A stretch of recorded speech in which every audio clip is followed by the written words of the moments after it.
Hey guys, welcome back to the channel. My name is Eddie, and today we're going to be putting a spare tire kit on my Golf R. So back in the day, obviously you guys know that I had a BMW 535i. That one did not have a spare, and that was the primary reason why I rarely ever took that car out on a road trip, because I didn't want to have to deal with the tow truck and then the random mom and pop tire place. They're probably not going to have the tire that I need, so I had to pay for a hotel, and then the tire is all of that created for the fact that it didn't have a spare, right? So I always took the Jetta, and I love driving the Jetta out on road trips. It's extremely fun, amazing fuel mileage. But now that I have the Golf R, I want to try this one out on a road trip. But with that said, if you didn't know, Golf Rs do not come with a spare tire. So we're gonna put a spare tire on right now. I went on ShopDAP.com and I ordered a spare tire kit for it without the spare tire because they did specify that it was currently on back order. I looked around online, I found that EZSpare.com has the particular spare tire that I need. I'll go ahead and put all the links in the description for you. So the spare tire hasn't made it in yet, but I do have the spare tire kit from ShopDAP. So we're gonna go ahead and put that on right now and just wait for the spare tire to come in. All right, so here's the kit that I ordered, and you can specify every individual piece that you'd like on this kit. This is what I requested to come with it. So you have the trim piece that goes on the back right under the liftgate. You see it has this cutout here to clear for the spare tire. The factory one, it's gonna go straight all the way. So you can actually keep your original one and just make this cutout if you'd like, but I wanted it to be a clean look, so I went ahead and opted to include this piece. But yeah, it is just like the factory one. I believe it comes on the GTIs, but yeah, it's all obviously directly from Volkswagen. All of these things have Volkswagen parts. So here's the handle for the jack itself, obviously Volkswagen box. There's your Volkswagen stamp and the wrench itself. There you go. And then, of course, the big piece here. This is the foam piece with the Volkswagen part number, obviously upside down, but you get the idea. This is all original stuff, so you're getting quality stuff here. Now, if you guys watch my video, I do have the pop-up struts for the liftgate. I'll link it on the description as well, so you guys can take a look if you haven't, but it is so convenient. Take a look.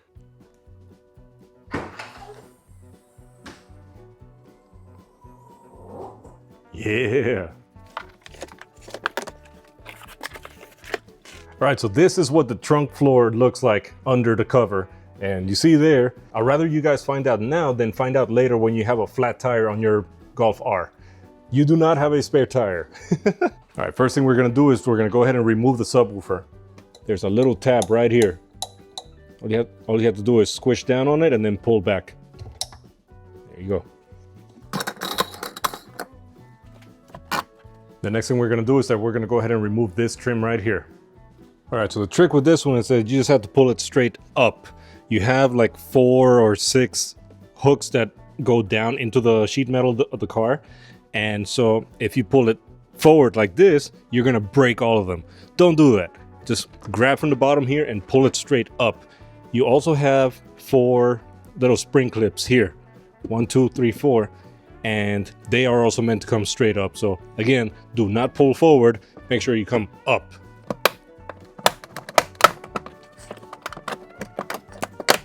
There's the clips right here.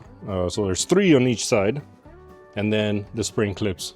All right, so now you can see the difference. This is your factory one, and then this is the new one that we're getting.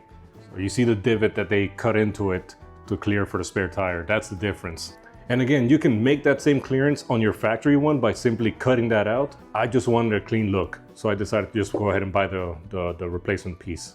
Okay, now we're gonna put the new piece in place. Just make sure you line up the hooks and line up the clips, and then just push straight down.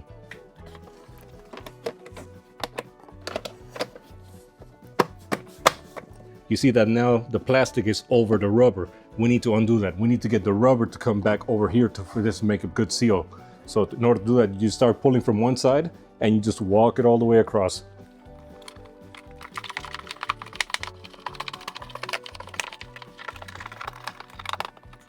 And now that you have the rubber over the trim piece, all you have to do is make sure it's clicked all the way down and you're done with it.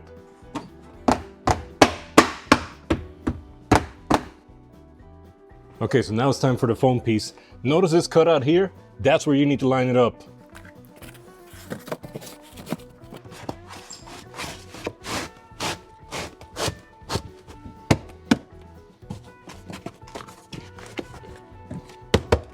All right, now let's go ahead and put the tools in place.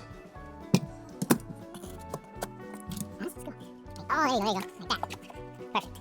And then the jack, you got a flat side and you have a ball side. So it needs to go facing down. It has to cut out for it. Perfect. Okay, so this is the moment that you would typically put the spare tire on, but again, we're waiting for it. So I'm just gonna put the subwoofer on for now, and then we'll go ahead and continue this when the spare tire comes in.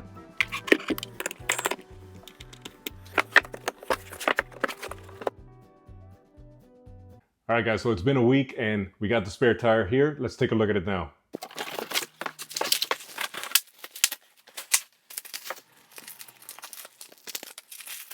All right, guys, so this wheel looks phenomenal. Hopefully I never have to use it and never have to look at it, but if I do, at least it doesn't look embarrassing at all. This is actually a pretty nice wheel. Yes, I did get it from EZSpare Wheel. Volkswagen's spare tire kit that I could have used has been on back order, and no word as to when we're gonna get new ones. I've called around local dealers in the US, and yeah, no luck. So I went aftermarket and I picked this up, and man, I am happy with this. So this one in particular came with a Continental tire, which great, because that's what I have on the Golf R. And yeah, it's as you can see here, it's a 125 by 70, 18-inch wheel. There's the Continental. And yeah, so it's an 18-inch wheel, so it will clear the brakes of the Golf R. And if you see here, it does have an adapter plate that's welded in and smoothed out to fit the bolt pattern for this car, and it includes a hub-centric ring, so that way you don't get any vibrations while it's driving. And this one seems to be all aired up. Obviously, it is still good habit to go ahead and check the pressure before you go off on road trips anyway, so I will be doing that soon. But yeah, this thing looks awesome. Let's go ahead and put it in the car. One thing before I forget. So, as you know, most Volkswagens use a ball type seat on the wheel bolts. Those are not going to work on this spare wheel. This spare wheel has cone type seats. You see how they are nice and straight? Hard to tell, but I mean, there's no curvature on this. So the good thing is that they include cone type bolts on it. So that way you don't have to use your ball type, which is not gonna work. You're not gonna get the proper torque. So make sure you always use the correct type of bolts for the seat on the wheel that you're trying to mount on. So thankfully, EZSpare includes them, so we're good to go.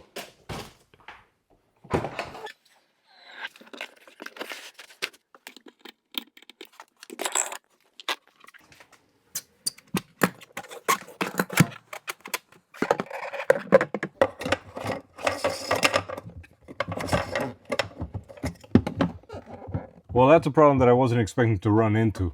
So apparently this aftermarket wheel sits too high for the subwoofer to sit into it properly. So this thing can't grab the prong that's down here.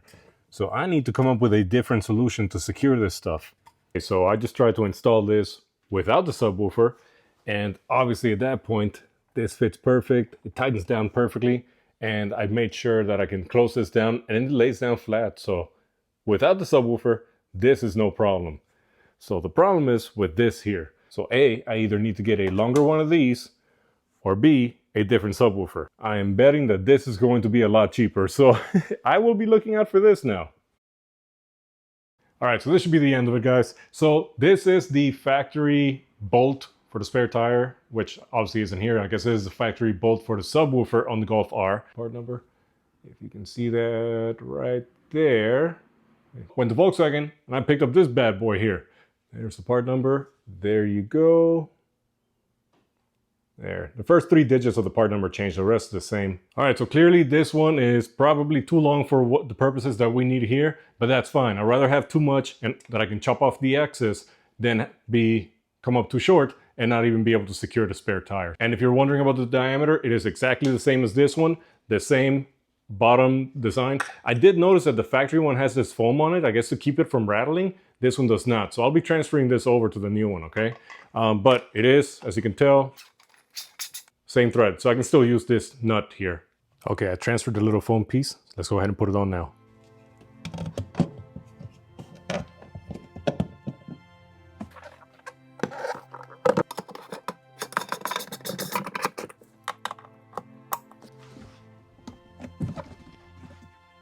All right, so clearly we do have to cut some of it, but honestly, I don't even know if I have to, because when the floor comes down, it actually touches the front side of the subwoofer as it is. So I don't know if maybe once it hits here, if it's gonna come over or what. So we'll see right now. Yep.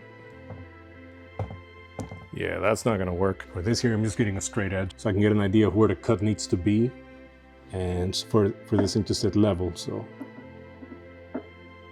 looks like it's gonna be at the top of this thread just below the hole here. By the way, hinting at something that I'm very excited that's coming pretty soon. For you guys to know what this brand does, you can assume what's coming.